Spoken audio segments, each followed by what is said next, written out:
Good morning, good Buenos afternoon. días, buenas tardes a todos. Yo soy Lisa Moon, soy la presidenta directora ejecutiva de la Global Food Banking Network. Les damos la bienvenida a todos a la siguiente sesión. Vamos a tener una serie de conversaciones, de talleres.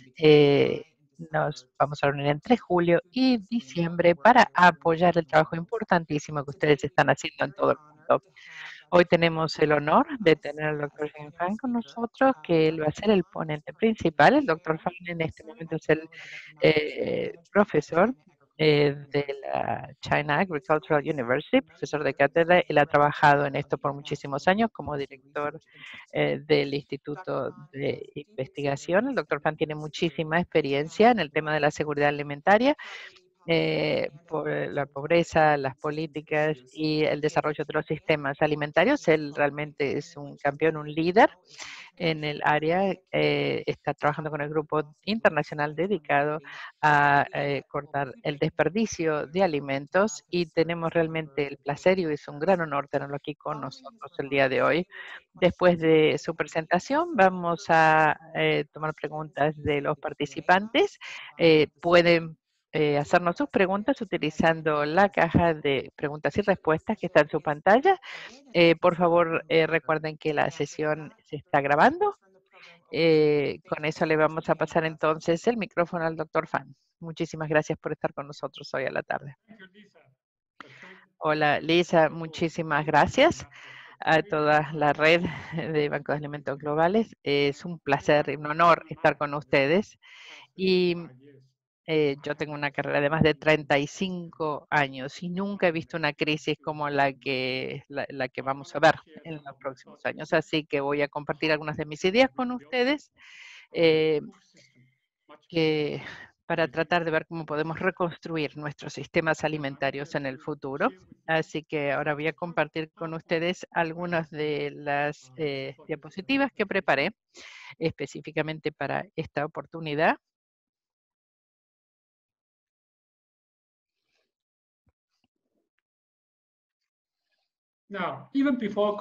Aún antes del COVID-19, los sistemas alimentarios ya se encontraban bajo numerosas amenazas. El COVID-19 ha sido un llamado de advertencia y ha hecho que los sistemas alimentarios sean aún más vulnerables. Así que, ¿cómo podemos hacer para repensar los futuros sistemas alimentarios para que sean más resilientes? Y los futuros sistemas alimentarios tienen que tener capacidad de recuperación, que es algo que no habíamos hablado en nuestras conversaciones anteriores, ni en la implementación de políticas, ni en la investigación. Así que sabemos que antes del COVID-19 los sistemas alimentarios ya tenían muchísimos riesgos, muchísimas amenazas. Había conflictos, guerras, la degradación de los recursos naturales, el aumento de la desigualdad, la antiglobalización, obviamente el cambio climático.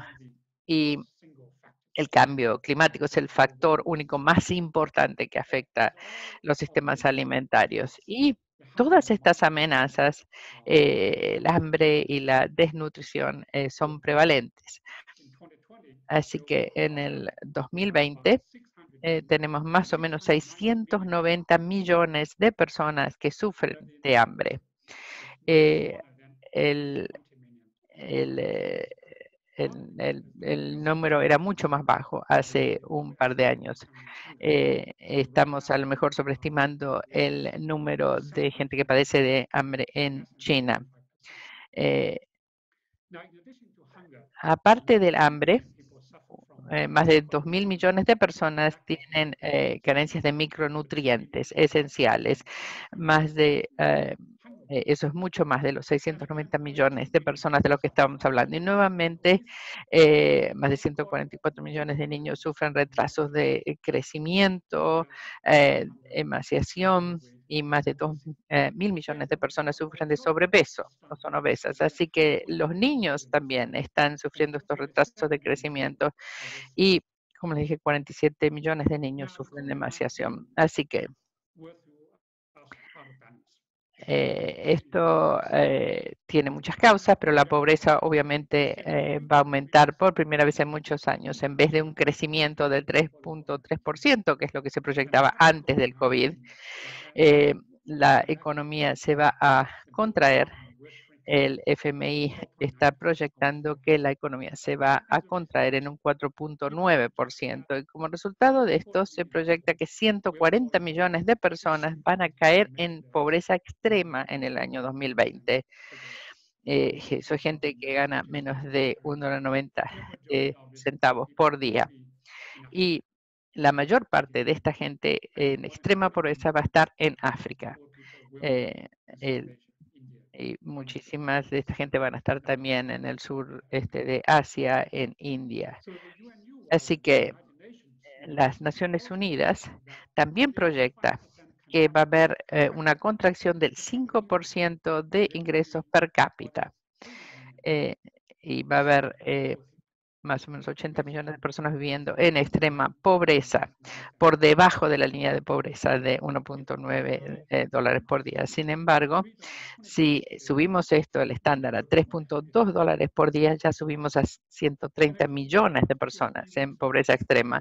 Hace 2 o 3 semanas, el Banco Mundial actualizó su proyección de cuánta gente en el mundo iba a estar en pobreza extrema después del COVID-19, y es más o menos 70 a 100 millones más para el año 2020. Vemos que todas las proyecciones nos muestran números mucho más preocupantes. Estamos hablando de 80 a 130 millones. La pobreza va a aumentar y va a seguir aumentando por muchos años. Por primera vez en muchos años estamos viendo un aumento semejante de la pobreza. Y se duplicará el hambre aguda. El informe global sobre la crisis alimentaria de la Unión Europea compiló estos números. Ellos preparan un informe todos los años y lo han hecho los últimos 4 años. Y en los últimos 4 años ha aumentado el hambre, pero este año 135 millones de personas, esto es para el 19. El número de personas este año se ha duplicado. Y se van a agregar 135 millones de personas a la población que padece de hambre o de inseguridad alimentaria. No solamente el hambre aguda, sino el hambre extrema también, muchísimo más grave, es el hambre crónico. Aparte del hambre, el estatus de nutrición de muchas poblaciones se va a ver afectado, porque va a haber pérdida de trabajo, pérdida de empleo, no van a poder pagar alimentos nutritivos, verduras, frutas, comida fresca. Y como resultado de esto,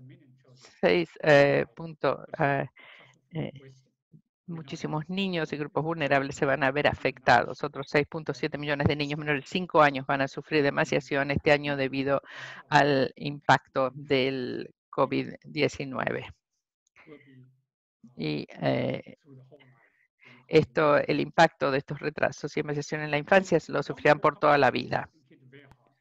La población vulnerable se ha visto afectada muy duramente. El impacto del COVID-19 es algo sin precedentes. Desde mi perspectiva es algo global. Más de 200 países están padeciendo la pandemia. Es de mucha más duración. Ya llevamos 6, 7 meses de esto. Pensamos que la pandemia va a durar otros 5 a 6 meses más, a menos que algún medicamento mágico o se puedan desarrollar vacunas. Y esto es muy diferente de una crisis global financiera, una crisis alimentaria o el SARS en 2003. Entonces, la gente está sufriendo por partida doble. Uno es directo, el impacto directo, y el otro es la pérdida de ingresos y de empleo. Entonces, ha habido una interrupción muy profundos en los sistemas de trabajo intensivo versus a los que requieren un capital intensivo. la cadena de suministro se ha interrumpido. Las empresas pequeñas son las que se han visto más afectadas que las grandes. Los pequeños agricultores, trabajadores migrantes, jóvenes, mujeres, son los que sufren más y no tienen la capacidad para hacer frente a la crisis y menos capacidad de recuperación también. Y el comercio se ha visto afectado también, no solamente a través de las provisiones de exportación o que amenazan a muchos países como Vietnam, India, Egipto y demás, pero lo más importante es la falta de demanda, de los países importadores y los problemas logísticos que han sufrido los países afectados por la pandemia, por los brotes en varias áreas que afectan la producción. Y los pequeños comerciantes o pequeños agricultores se han visto más afectados que nunca. No tienen acceso a servicios de importación, a trabajadoras, a mercados, a finanzas y demás. Y entonces ya generalmente estas interrupciones de la cadena de suministro los afectan porque no tienen acceso a estos servicios. Ya lo venían afectado el 2019. Y esto ha afectado a muchos países, China, Europa, Etiopía, Nigeria y demás, en el sector hortícola-agrícola y ganadero. Desde que volví de Washington, estaba estudiando esto en China. Febrero fue uno de los peores meses en los que se afectó severamente la cadena de suministro, particularmente la producción de ganado, en particular los precios de la carne, los precios de los vegetales han aumentado un 10%, 13% y aún más. En India se hizo una encuesta de 300 agricultores en 9 estados de la India y muestran que todavía un 30% tenían el producto que habían cosechado en esta temporada. Porque esta cadena de suministro se había desmoronado en mucha parte del mundo. Muchos alimentos se habían desperdiciado, un 7%. 13% había vendido además las cosechas a precios muy bajos. Entonces son casi 10 millones de toneladas. Los agricultores tienen estas estrategias de riesgo. Obviamente hemos visto un aumento de los precios del consumidor urbano en muchos países, en la India, en países africanos, en China y probablemente también ahora en las Américas. Los migrantes rurales son los más afectados. Aquí en China, 291 millones de trabajadores migrantes. En India hay de 40 a 50 millones de trabajadores migrantes estacionales. En China, generalmente los duraderos durante dejan de trabajar en el año nuevo y demás, pero en la India la mayoría de estos trabajadores trabajan durante la estación y luego regresan a sus hogares. En África hay 36 millones de migrantes internacionales, a veces migración interregional, pero en otros países, pero en África van de un país al otro y estos migrantes se han visto muy afectados por el COVID-19. Debo mostrar también que en países como Tajikistán, en Asia Central, Uzbekistán, Tayikistán, también se han visto afectados severamente por el COVID-19 porque no tienen acceso a los mercados de Rusia y de otros países del este europeo. En China el aumento de los migrantes aumentó en disminuyó en un 30% en febrero. Fue el peor mes de la pandemia y los salarios disminuyeron en un 6 a un 8% y aún así hay un pequeño porcentaje de trabajadores rurales que no tienen trabajo. o si trabajan no tienen los salarios que solían recibir. Y como saben, la mayoría de los migrantes, trabajadores migrantes, trabajan en microempresas, pequeñas empresas, sin contratos de empleo formales, sin beneficios de desempleo. Y son muy vulnerables, como se puede ver. O sea, los agricultores y los trabajadores migrantes. Y la gente está teniendo que aceptar dietas de menor calidad. La cadena de suministros se vio afectada, los precios subieron, se perdieron ingresos, se perdieron trabajos y no se puede costear los alimentos más nutritivos, más costosos. Por ejemplo, una encuesta de mi colega Rosell acá en China determinó que el 63% de la gente en algunas poblaciones reportaban que los precios de alimentos eran más altos que lo que habían sido el 2019.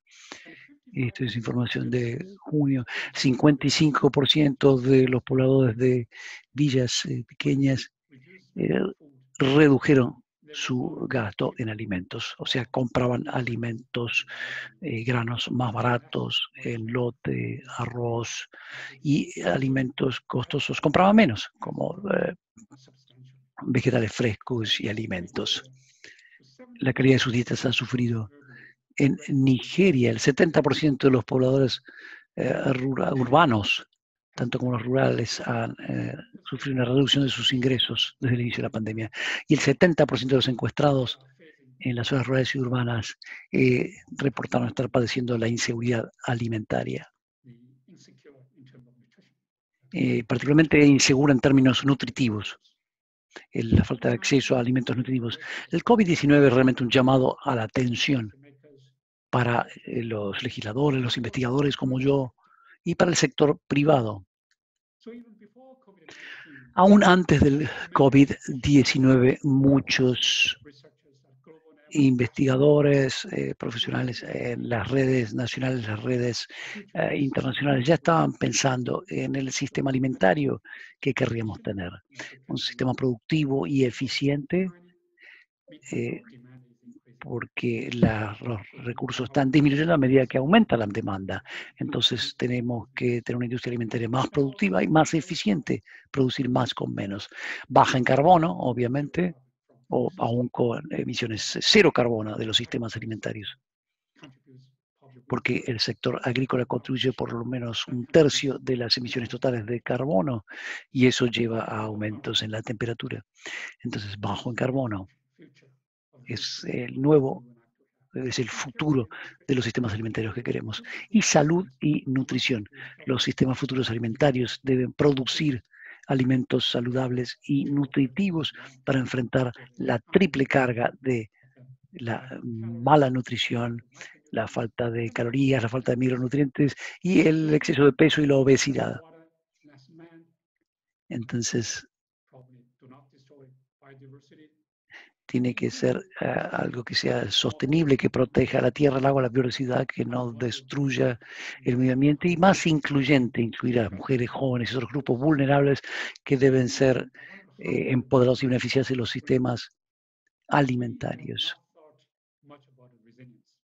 Y la resiliencia, no hemos pensado demasiado en la resiliencia, no antes del COVID-19, pero ahora esto es un llamado a la atención.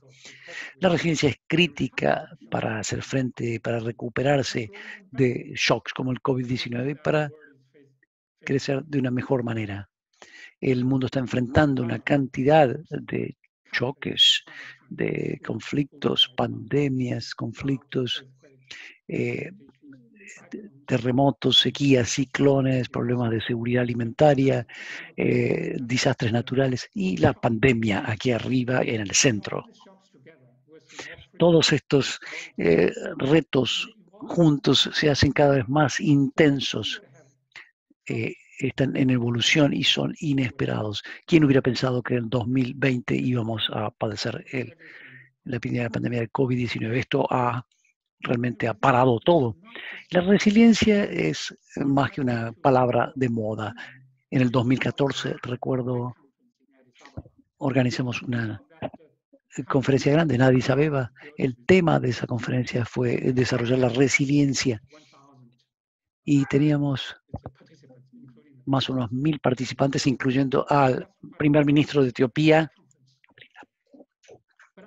en esa conferencia. Pero después de eso, y luego abandonamos el tema de la resiliencia, pero en esa conferencia definimos la resiliencia como una manera de ayudar a la gente, a las comunidades, a los países y a las instituciones globales para que creen la capacidad, para que se preparen para lidiar y para recuperarse de estos choques. No solamente volver, rebotar, digamos, sino también volver de manera mejor preparados. Y realmente, por ejemplo, en la comunidad, en vías de desarrollo, consideran la resiliencia como un puente para salvar la brecha entre el alivio de estas necesidades a corto plazo y las metas de desarrollo a largo plazo. USAID, todos comenzaron a hablar de esta manera. Un sistema en el que hablamos de un sistema sostenible, saludable. Y la gente tiene que tener en todo momento alimentos, acceso a alimentos nutritivos sin dañar el planeta, un sistema alimentario mundial saludable y sostenible. Esto es crítico y cualquier interrupción en ese proceso va a dañar a las poblaciones. Obviamente el medio ambiente también es parte de esta manera de pensar en sistemas. Y la integración de estudios multidisciplinarios, esto es la resiliencia, para alcanzar un alto equilibrio y beneficiar a las comunidades vulnerables. Esto involucra no solamente a economistas, agrónomos, expertos, sino también los practicantes, los profesionales, los ciudadanos, las comunidades. ¿Cómo podemos prepararnos mejor para estos choques?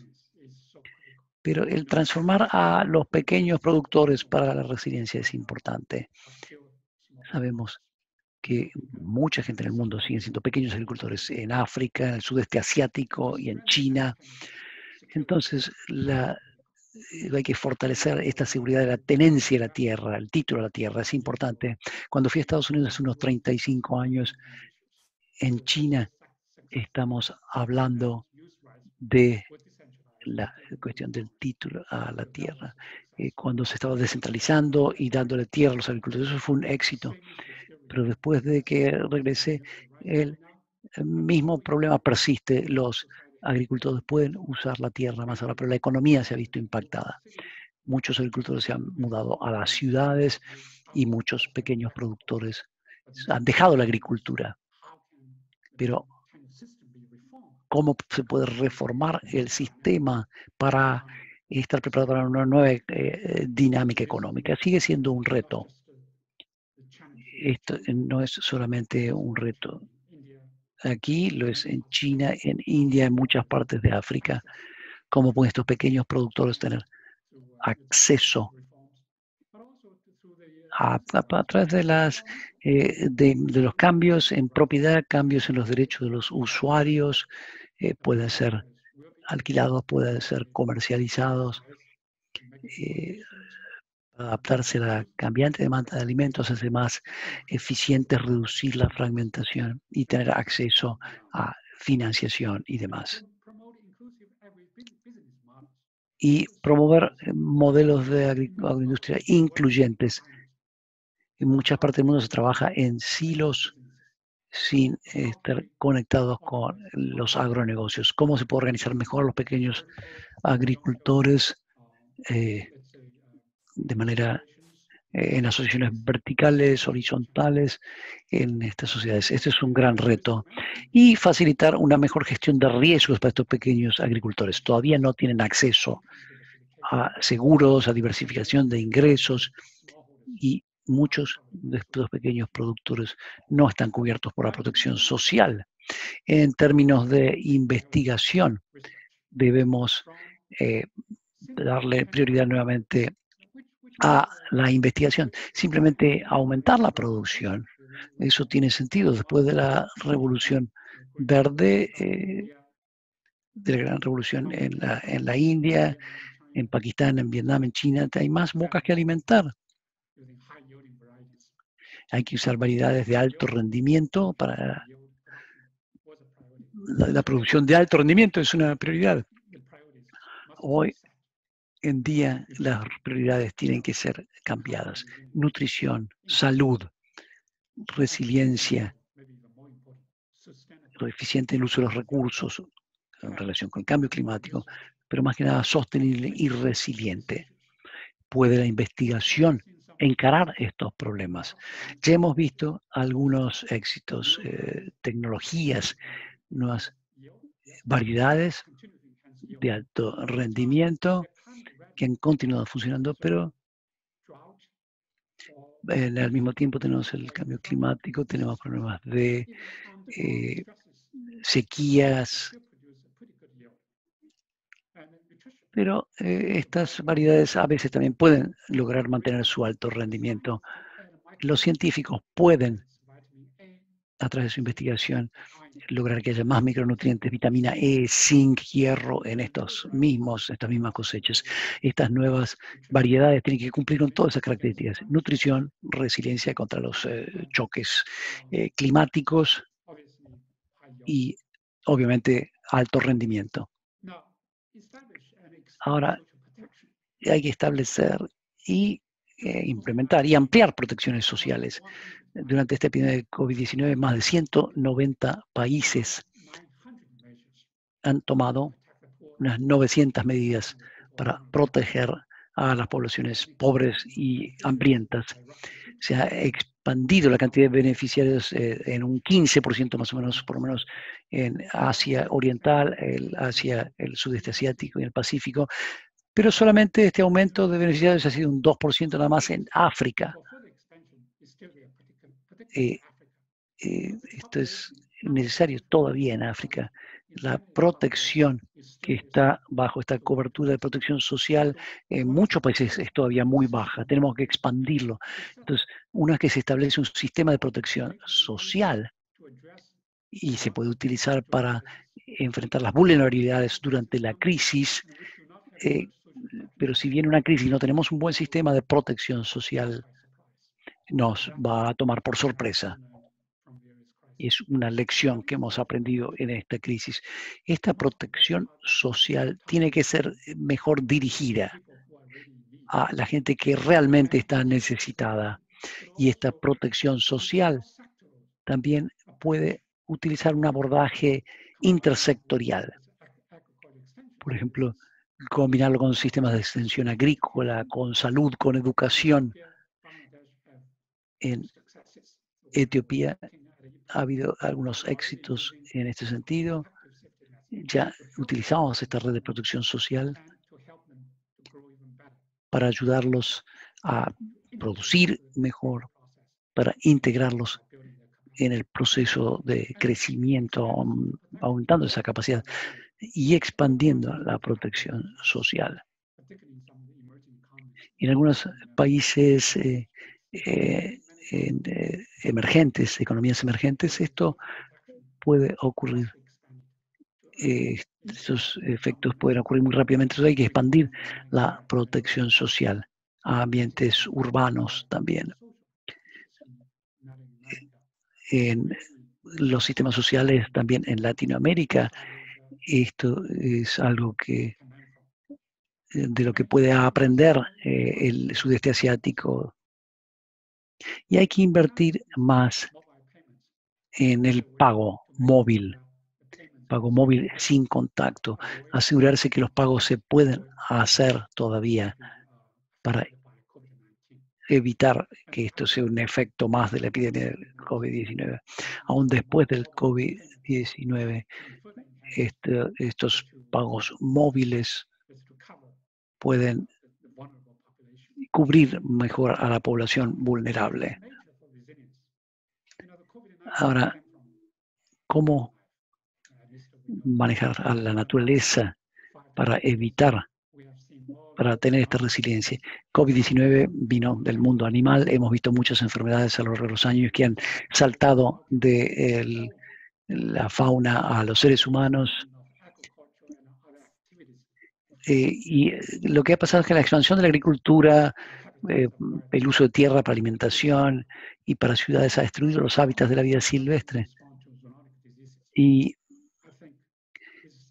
tenemos que poder responder mejor a estas enfermedades provenientes de animales. Es algo que aprendimos de SARS y de muchas otras enfermedades. Sabemos que muchos países ya han presentado leyes, reglamentaciones y políticas con respecto a la vida silvestre, pero es muy importante que estas leyes se implementen, se estudien y se evalúen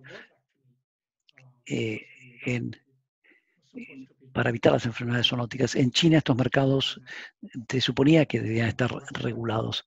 De todas maneras, se han transformado en sitios candentes donde se ocurren estas enfermedades zoonóticas.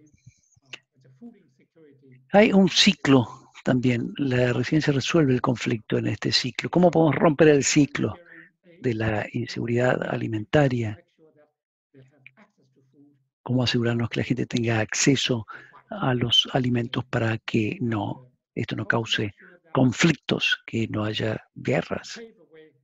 Y también para que se prepare el camino para el desarrollo, que tengan acceso a trabajos, acceso a ingresos, acceso a servicios esenciales. Entonces, en el largo plazo tenemos que transicionar al desarrollo. Hemos visto algunos casos en el Medio Oriente, en Bangladesh, en India. ¿Cómo podemos asegurarnos que los refugiados se puedan integrar en las sociedades, ya sea en su destino o en su país de origen? Ahora, la reducción de la pérdida del desperdicio de alimentos es un gran problema en este momento. 1/3 de los alimentos se desperdician y se despreciaban antes del COVID-19. Y COVID-19 ha empeorado más la situación. En China, en febrero, la oferta de pollos y patos vivos disminuyó en un 50%. Esto es porque muchas de estas empresas no tenían acceso a suministros, no tenían acceso a mercado. Los productores tuvieron que enterrar pollos y patos. Un gran desperdicio. Pero en España, durante el cierre, la pérdida del desperdicio de alimentos en los hogares aumentó un 12%, el coste económico subió un 10%, las emisiones de CO2 un 11% y el contenido de nutrición se redujo un 8%. Así que, ¿cómo podemos hacer para introducir estas innovaciones en materia de política, por ejemplo, los canales verdes para alimentos frescos, innovaciones tecnológicas, innovaciones en instituciones, por ejemplo, el comercio electrónico, innovaciones en instituciones y, por ejemplo, compartir también con la comunidad y ir de las comunidades rurales directamente a vender el suministro o los alimentos por medio del comercio electrónico y demás? Tiene que haber un mecanismo para compartir los alimentos y para mejorar la respuesta a estos shocks o estos golpes. Y el comercio sigue siendo lo más importante. No tiene que haber prohibiciones de exportación, restricciones al comercio. Sabemos que muchos países en África importan cantidades enormes de alimentos. Así que hay que asegurarse de eliminar las distorsiones y asegurarse de que cualquier shock, como por ejemplo la pandemia, no interrumpe esta cadena de suministro y no agrava o hace peor el problema de la desnutrición. Y hay dinero, pero por ejemplo el dinero ha subsidiado el arroz, el agua, fertilizantes y hay que crear reservas entonces mundiales y asegurarnos de que estos subsidios se usan de la mejor manera posible para crear alimentos nutritivos y saludables. Y estas reservas tienen que asegurarse de estar en los países que importan alimentos y los bancos de alimentos, por supuesto, son una parte importantísima de la ecuación. hay que invitar entonces al sector privado para mejorar la resiliencia y asegurarse de que las empresas pequeñas, las pymes, sean parte de la ecuación también y reciben la protección que necesitan del gobierno para mitigar la crisis. Esto es lo que hemos visto claramente con el COVID-19. Las mujeres, por supuesto, son importantísimas también para crear un sistema alimentario resiliente. Entre el 40 y el 50% de, perdón, 40-50% de la fuerza laboral son mujeres. Y hay que asegurarse que tienen el mismo acceso al crédito que tienen los hombres. Si las mujeres tuvieran la misma cantidad de tierra, si tuvieran el mismo acceso a las herramientas, no solamente al crédito, habría 150 millones menos de personas hambrientas en el mundo.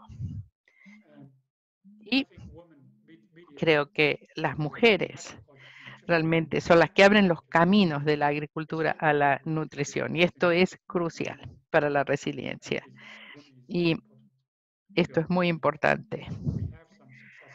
Hemos tenido ya algo de éxito en este tema con intervenciones en Ghana y en Bangladesh. Así que para finalizar, les quiero mencionar que los bancos de alimentos son una parte crítica de una solución resiliente. Ya hemos visto que la demanda de servicios de los bancos de alimentos se disparó durante esta crisis y la gente necesita alimentos. Y se han establecido 1.000 bancos de alimentos en Addis Abeba, nada más en Etiopía, para frenar el deterioro de la seguridad alimentaria.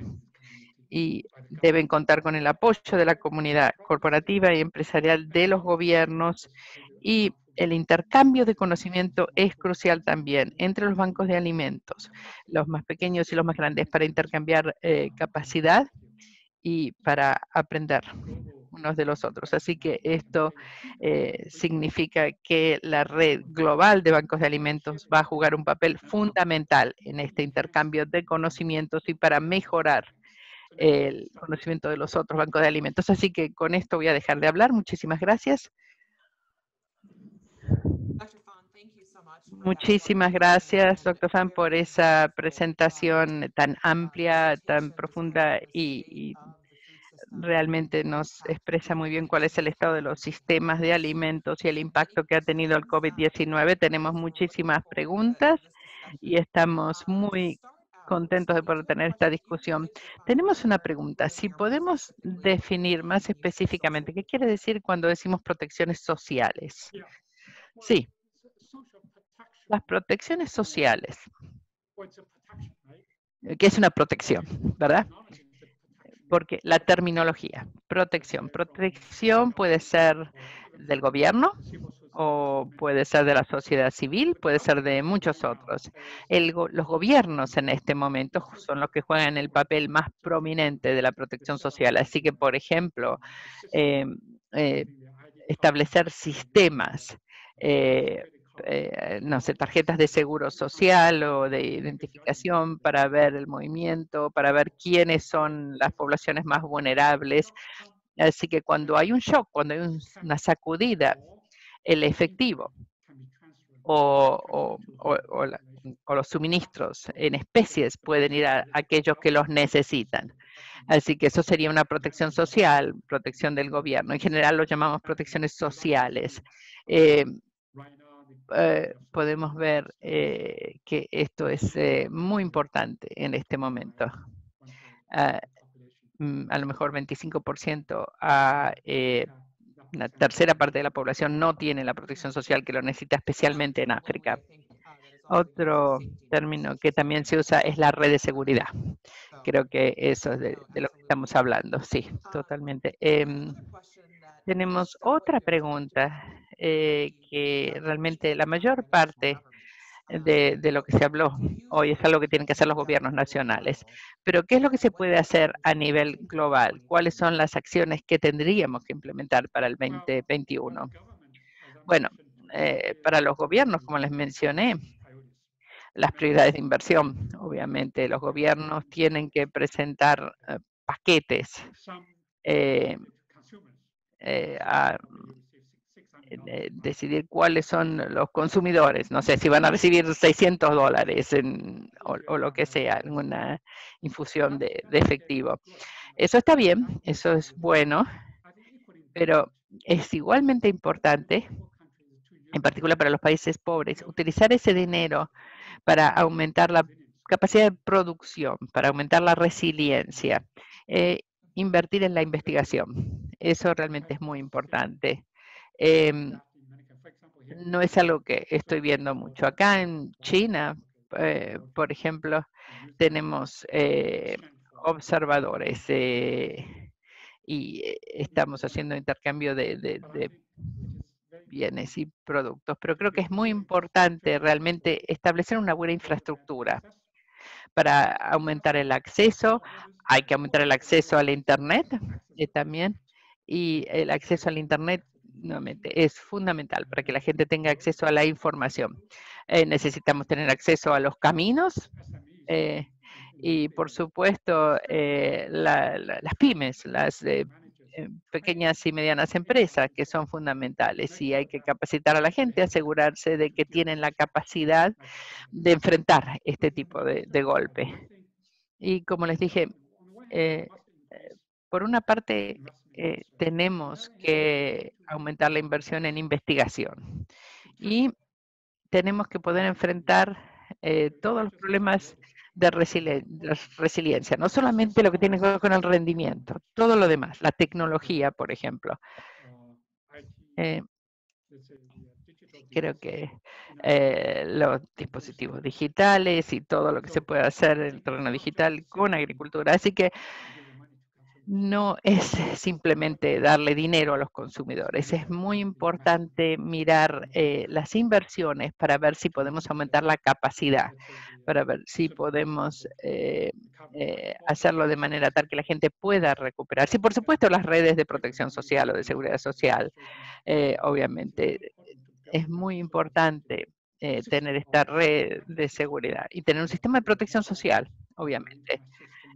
A lo mejor incorporar todos los teléfonos móviles a un sistema regional, lo que se puede hacer para proteger.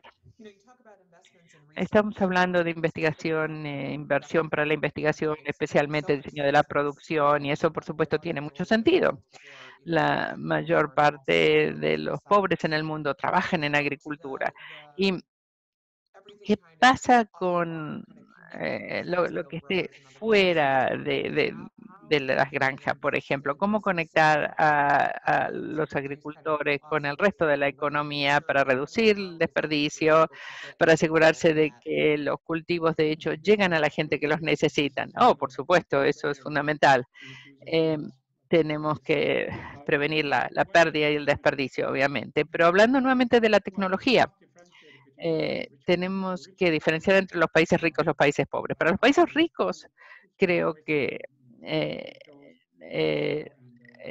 se pierde muchísimos alimentos a nivel de restaurantes y comercios y demás. En países pobres es en la tierra o en el almacenamiento.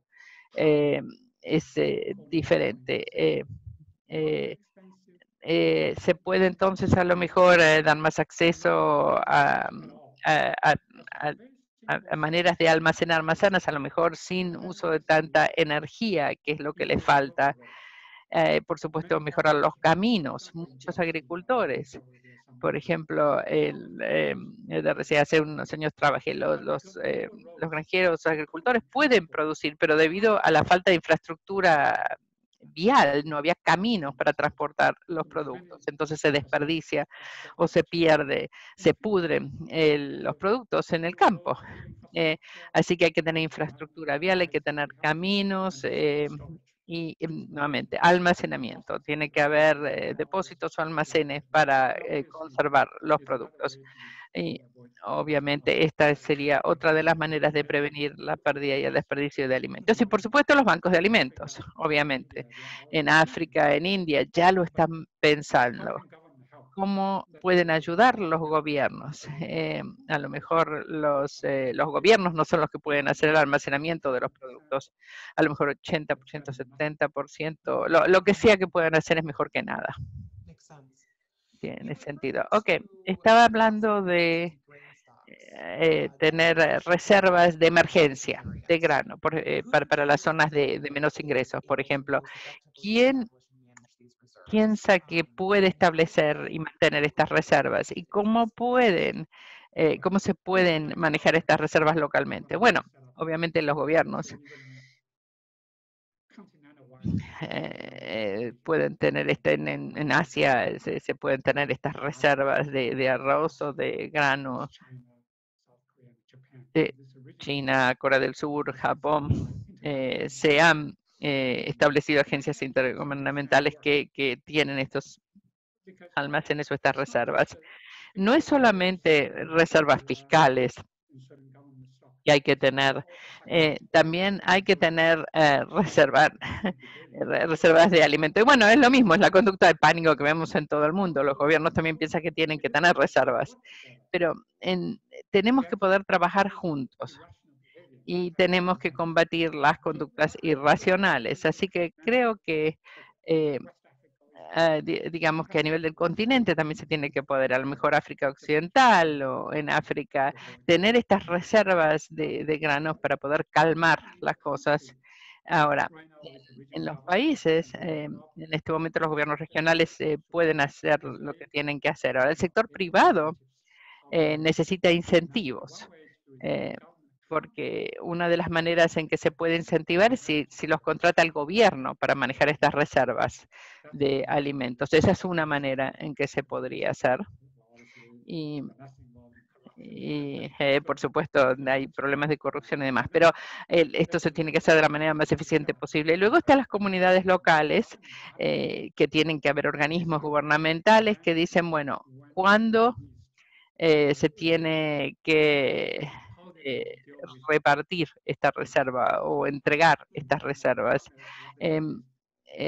Nuevamente, las reservas tienen que existir y tienen que ser parte de este sistema de protección social, trabajo social.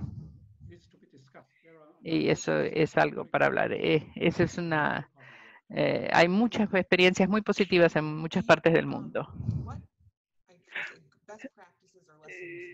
¿Cuáles son las mejores prácticas o lecciones aprendidas? ¿Piensa que se pueden transferir de Latinoamérica a Asia o hacia Latinoamérica en cuanto a la gestión regional de esas cosas? Yo creo que para Latinoamérica hay un sistema de protección social bien desarrollado, no solamente en las ciudades, sino también en áreas rurales. Pero una lección que hemos aprendido es que, bueno, todavía pensamos, bueno, que no hace falta protección social, entonces hay que extender esta protección social temprano, aún antes de que la economía despegue. Es una lección que aprendimos. No esperen para establecer un sistema de protección social desde el comienzo mismo. Es algo que los asiáticos deberíamos aprender de los latinoamericanos. Y otra cosa, los bancos de alimentos, puedo ver que están mucho más avanzados en Latinoamérica que aquí, en mi experiencia limitada. Pero, por ejemplo, aquí en China no tenemos ese concepto, un banco de alimentos. ¿Qué significa? Un banco, se deposita comida en un banco, ¿no? Entonces, puedo explicarles algo que aprendí en Japón, en otros países adelantados, los bancos de alimentos no están tan desarrollados. Es algo que podemos aprender de Latinoamérica y de nuestro país vecino, India. India tiene bancos de alimentos comunitarios, pero no en la misma escala. Pero que Latinoamérica pueda aprender de Asia o de Asia Oriental, una infraestructura de investigación y desarrollo para que se incluya esta en la cadena de valor es muy importante. Muchos países latinoamericanos incluyendo Brasil, cómo los pequeños productores pueden ser incluidos en alguna de esas cadenas de valor. Podrían eso aprender a lo mejor de la experiencia asiática. Mencionaste cuando hablamos de las reservas verdes, la necesidad de incentivos para el sector privado. ¿Puedes darnos algún ejemplo de cómo ves a las corporaciones privadas invertir en resiliencia comunitaria para que la comunidad pueda enfrentar estos choques? A aquellos acá en Zoom, nos gustaría saber esto. Bueno, las comunidades aquí no se ha invertido mucho en tener reservas. Lo que usan particularmente aquí en Asia, tenemos una cultura de compartir. A lo mejor algunos hogares almacenan 2 o 3 meses de alimentos. En la casa otros no. Y durante la crisis aquí hay una tradición, una cultura de compartir. Eso, el compartir es algo bueno. Ahora, el sector privado a nivel comunitario, únicamente, obviamente los líderes comunitarios pueden organizarse, decir, bueno, sabemos que algunos hogares realmente necesitan alimentos, podemos compartir algo, y en algunos sitios se ha establecido un comedor comunitario, que es un concepto diferente. La comunidad, la cocina de la comunidad, ahora, bueno, una cocina ciudadana, se pueda preparar alimentos en las crisis. Creo que eso tiene que ser expandido. El sector privado aquí en mi región, yo no he visto grandes ejemplos de ayudar a desarrollar la resiliencia de la comunidad.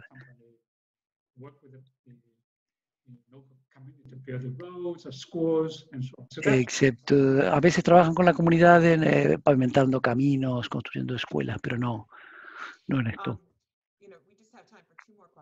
Tenemos tiempo para un par de preguntas más.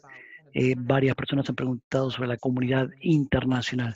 En el 2008, obviamente, tuvimos aumento de la crisis alimentaria. La comunidad internacional respondió, el G7, el G20, en inversiones para mejorar la seguridad alimentaria. Si el G7 y el G20 quisieran hacer un compromiso parecido al acceso alimentario, a la seguridad alimentaria este año que viene, ¿qué debería incluir, en su opinión, ese compromiso? Debo decir que el G7 hizo muy buen trabajo con la declaración, comprometiendo mucho apoyo financiero al sistema alimentario global. Después de 2010 hubo inversiones masivas en agricultura. Eso ha aumentado. Por eso que los precios de alimentos han estado bastante estables hasta el COVID-19. Eso es algo que COVID-19 es otro llamado a la atención. ¿Qué puede hacer el G20? No G7, G20, ¿qué puede hacer el G20 en seguridad alimentaria global y demás? Y si podemos hacer algo mejor. Obviamente uno es inversión. Inversión no solamente más que nada en resiliencia en términos de tecnología para problemas por el calor, por las sequías, tecnologías que resisten al congelamiento, informática también, teléfonos móviles, ese tipo de recursos. Sí, obviamente sí. Reservas de alimentos, sí. Tenemos que ver, esto ha sido un llamado a la atención, algunas reservas alimentarias han fallado. Me imagino que en los próximos meses, si continúa la pandemia expandiéndose a los países africanos, no soy muy optimista en cuanto a su capacidad de enfrentar esta crisis porque hay una crisis doble, primero la cadena de alimentos, la cadena de suministro de alimentos y la crisis de salud. Y observemos esto, aseguremos que el G20 ayude a algunos países vulnerables. La pregunta para concluir, quería preguntar, aparte de hacer donaciones a los bancos de alimentos locales, ¿cómo puede uno participar a nivel local para apoyar sistemas alimentarios más sólidos? En este momento, el sistema de producción de alimentos a nivel local se ha hecho algo muy popular. Creo que es una manera de hacerlo, acortar la cadena de suministro. No necesitamos importar. Entonces, en vez de traerlo de lejos, se procesa, se exporta, se empaqueta, se consume. O sea, la cadena de suministro es muy larga y es muy vulnerable. Estas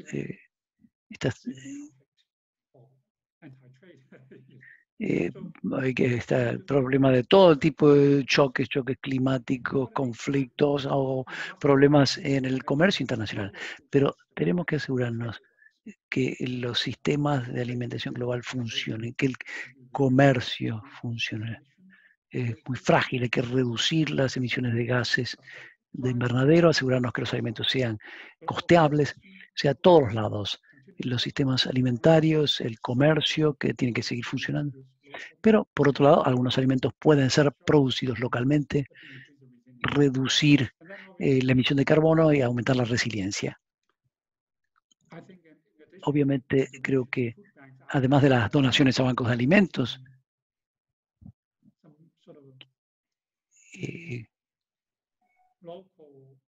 tal vez algún tipo de movimiento local, comunitario, lo visto en China, movimiento alimentario, movimiento sobre nutrición a nivel local. O sea, sí, se continúa el comercio, pero al mismo tiempo la comunidad conjuntamente trabaja para que todos en la comunidad tengan acceso a alimentos nutritivos. Y todos pueden contribuir de esta manera. Y eso es crítico para mí. Dr. Fan, le quiero agradecer muchísimo por sus comentarios del día de hoy. Como saben, en GFN nuestro lema es trabajar contra el hambre hoy día, trabajar por la resiliencia mañana, y seguimos apoyando el trabajo de tantos bancos de alimentos heroicos en todo el mundo. Muchas gracias por esta conversación. La presentación del Dr. Fan va a estar disponible en el sitio web del Instituto de Liderazgo del Banco de Alimentos o de la Red Internacional de Alimentos virtual. Quiero agradecerle a H-E-B, General Mills, Randall, a Cargill, a DLA Piper Foundation, Lala Ingredient y todos los auspiciantes sin los cuales esta serie no sería posible. Hoy o mañana recibirán un enlace a una encuesta muy corta. Por favor, dedique un par de minutos a completar esta encuesta. Este es un formato nuevo para nosotros, pero la intención es que sea para el beneficio de todos y sus comentarios nos van a ayudar a adaptar estas sesiones a sus necesidades. La siguiente ponencia va a tener lugar el 9 de septiembre. Vamos a tener Raj Kumar, que va a hablar de cómo está evolucionando la industria alimentaria global. Gracias, Dr. Fan. Yo sé que es muy tarde en Beijing, en Pekín. Gracias a todos por sus preguntas. Sé que